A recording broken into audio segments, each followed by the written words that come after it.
এটা শুধু কোচবিহারের ঘটনা নয়, সারা পশ্চিমবাংলায় একই রকম একটা কালচার চলে আসছে যে মহিলারা ধর্ষণ হচ্ছেন বা ধর্ষণ হওয়ার চেষ্টা হচ্ছে, সেখানে তৃণমূলের একাংশের যোগাযোগ এবং তারা সেটেলমেন্টের পথে আসছে সব কিছুতে।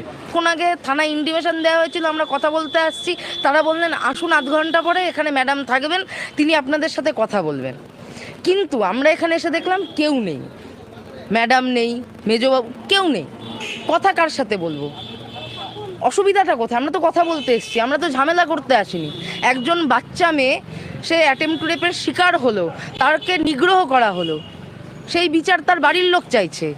আমরা সেই দাবিতে এখানে এসেছি যে এই মেয়েটা যাতে সঠিক বিচার পায় এবং দোষীর যেন শাস্তি হয়। কিন্তু আমরা বলছি আমাদের তরফ থেকে, ছাত্র যুব মহিলা সংগঠনের পক্ষ থেকে আমরা বলছি এটা আসামি এখনও ঘুরে বেড়াচ্ছে দিব্যিসে, আসামিকে অবিলম্বে গ্রেপ্তার করতে হবে এবং কেন এখন পর্যন্ত রিসিভ কপি করা হয়নি তার আমরা প্রতিবাদ করার